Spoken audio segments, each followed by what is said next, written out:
नमस्कार। और आज के इस खास विश्लेषण में सभी का स्वागत है।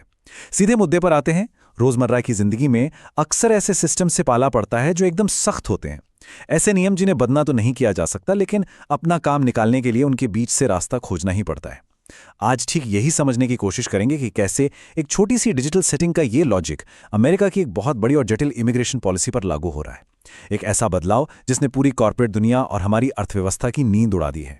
आज की इस चर्चा को कुछ अहम हिस्सों में बांटा गया है। सबसे पहले जरूरी सिस्टम सेटिंग्स के कॉन्सेप्ट को समझेंगे, फिर यूएससीआईएस के कॉन्सुलर प्रोसेसिंग मैंडेट पर बात करेंगे, इसके बाद विदेशी कार्यबल पर पड़ने वाले इसके असर को देखेंगे, फिर आर्थिक लाभ से जुड़े अपवादों पर नजर डालेंगे और अंत में इसके विरोध और चल रही कानूनी कार्रवाई को समझेंगे।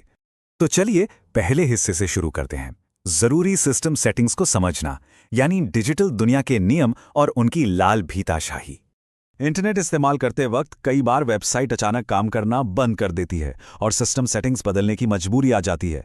ये बिल्कुल एक डिजिटल लाल पीताशाही जैसा है। इन स्टेप्स पर ही गौर कर लेते हैं। पहले सेटिंग्स में जाना होता है, फिर प्राइवेसी और सिक्योरिटी पर क्लिक करना होता है, वहां से साइट सेटिंग्स, फिर जावास्क्रिप्ट ढूंढना और अंत में उसे अलाउड पर सेट करना। अगर इन सख्त नियमों का लाइन बाय लाइन पालन नहीं किया गया तो समझ लीजिए सिस्टम आगे नहीं बढ़ेगा। और अगर ब्राउज़र बदल जाए तो भी कहानी कुछ वैसी ही रहती है। वहां एड्रेस बार में अबाउट कॉन्फ़िग टाइप करना पड़ता है, फिर एक वार्निंग आती है जिसे मानकर रिस्क स्वीकार करना होता है। उसके बाद जावास्क्रिप्ट डॉट इनेबल्ड खोजना और उसे ट्रू पर टॉगल करना होता है। ये उदाहरण हमें याद दिलाते हैं कि बड़े सिस्टम्स के अपने एकदम सख्त और ना बदलने वाले नियम होते हैं। पर यह सोचने वाली बात है कि क्या हो अगर ये नियम किसी मामूली कंप्यूटर के ना होकर पूरी अर्थव्यवस्था और लाखों पेशावरों की जिंदगी तय करने वाले इमिग्रेशन नियम हो। यहीं से चर्चा का दूसरा और सबसे अहम हिस्सा शुरू होता है, यूएससीआईएस का कॉन्सुलर प्रोसेसिंग मैंडेट, जो वास्तव में एक बहुत बड़ा ब्यूरोक्रेटिक बदलाव है। व्यापारिक जगत और कॉरपोरेट लीडर्स के लिए ये किसी बड़े झटके से कम नहीं है। पहले क्या होता था, पुराने नियम के तहत कोई भी विदेशी पेशेवर अमेरिका के भीतर रहते हुए ही अपना स्टेटस एडजस्ट कर सकता था, लेकिन अब सिस्टम की सेटिंग पूरी तरह बदल दी गई है। नए मैंडेट ने यह अनिवार्य कर दिया है कि अधिकांश ग्रीन कार्ड आवेदकों को अपना स्टेटस फाइनल करने के लिए अमेरिका छोड़ना होगा।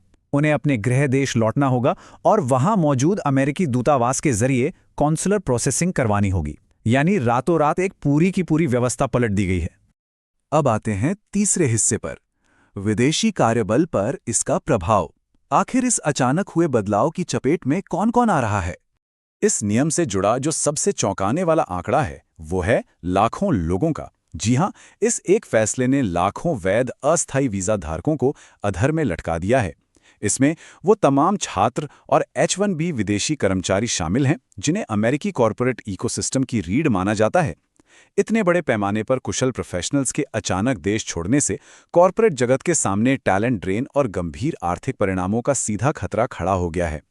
जब इतना बड़ा वर्कफोर्स सिर्फ कागजी कार्रवाई पूरी करने के लिए काम छोड़कर जाने पर मजबूर हो जाए तो अर्थव्यवस्था पर इसका बहुत गहरा और नकारात्मक असर पड़ना तय है। इमिग्रेशन विशेषज्ञों और जानकारों ने इसे लेकर काफी गंभीर चेतावनी भी जारी की है। उनका स्पष्ट कहना है कि कॉन्सुलर प्रोसेसिंग के लिए जिस तरह से महीनों का लंबा इंतजार करना पड़ सकता है, उससे परिवारों को तो अलग रहना ही पड़ेगा, साथ ही पेशेवरों को भी अपने काम से दूर रहना होगा।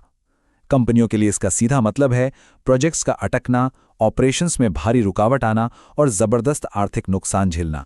किसी भी कंपनी के लिए उसके सबसे बेहतरीन कर्मचारियों की महीनों तक गैर मौजूदगी उसके पूरे बिजनेस मॉडल को बुरी तरह प्रभावित कर सकती है। इस मुश्किल स्थिति में कुछ विकल्प भी मौजूद हैं। तो चलिए चौथे हिस्से की ओर बढ़ते हैं, आर्थिक लाभ का अपवाद और इस नए सिस्टम में वर्क अराउंड को समझना। बिजनेस लीडर्स के लिए इस भारी भरकम लाल फीताशाही से बचने का जो रास्ता छोड़ा गया है वो बेहद संकरा है। छूट सिर्फ और सिर्फ उन्हीं मामलों में दी जा रही है जहां असाधारण परिस्थितियां हों या फिर जो देश को स्पष्ट आर्थिक लाभ प्रदान करने और राष्ट्रीय हित की पूर्ति करने वाले हों।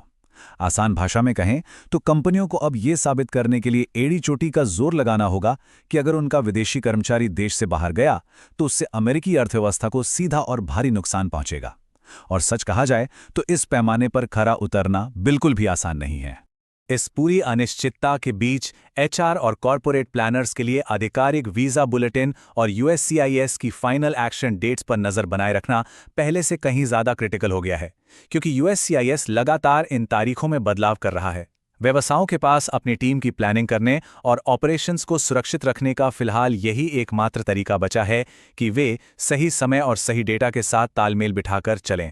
अब रुख करते हैं पांचवें और आखिरी हिस्से का, विरोध और चल रही कानूनी कार्रवाई, एक बेहद अस्थिर स्थिति। जैसा कि ऐसे किसी भी बड़े बदलाव के साथ होता है, इस नीति का भी हर तरफ से भारी विरोध हो रहा है। मानवाधिकार संगठनों से लेकर सांसदों और इमिग्रेशन वकीलों तक सभी ने अपनी चिंताएं जाहिर की हैं। उनकी सबसे बड़ी और वाजिब चिंता ये है कि कई आवेदकों के पास लौटने के लिए कोई सुरक्षित गृह देश ही नहीं है, या फिर वहां अमेरिकी दूतावास तक उनकी पहुंच ही संभव नहीं है। किसी व्यक्ति को प्रक्रिया पूरी करने के लिए जबरन ऐसे देश में भेजना जहां उसकी सुरक्षा को खतरा हो, मानवाधिकारों से जुड़े कई गहरे और गंभीर सवाल खड़े करता है। यहाँ मूल स्रोतों द्वारा दी गई एक बहुत ही महत्वपूर्ण चेतावनी का जिक्र करना जरूरी है। ये पूरा इमिग्रेशन परिदृश्य इस वक्त अत्यधिक अस्थिर है। इस नए नियम पर रोक लगाने या इसमें बदलाव करने के लिए अदालतों में लगातार कानूनी लड़ाइयां लड़ी जा रही हैं। इसलिए इस वक्त किसी भी वीज़ा धारक या कंपनी के लिए कोई भी कदम उठाने से पहले किसी योग्य इमिग्रेशन वकील से सलाह लेना बिल्कुल अनिवार्य है। नीतियां रातों रात कभी भी करवट ले सकती हैं। और इसी विचार के साथ आज के इस विश्लेषण के अंत पर पहुंचते हैं। हमने देखा कि कैसे ब्राउज़र सेटिंग्स से लेकर अंतर्राष्ट्रीय सीमाओं तक सिस्टम के सख्त नियम हमारे काम करने के तरीके को पूरी तरह से तय करते हैं। लेकिन आज जिस तरह की कानूनी लड़ाइयां चल रही हैं और जैसा भारी विरोध देखने को मिल रहा है, उसे देखते हुए एक बहुत बड़ा सवाल जहन में आता है। क्या ये अनिवार्य और ब्यूरोक्रेटिक सिस्टम सेटिंग्स कल फिर से बदल जाएंगी? और अगर ऐसा होता है तो हमारी वैश्विक अर्थव्यवस्था और लाखों प्रोफेशनल्स के भविष्य पर इसका अगला प्रभाव क्या होगा? इस अहम चर्चा में शामिल होने के लिए बहुत बहुत धन्यवाद।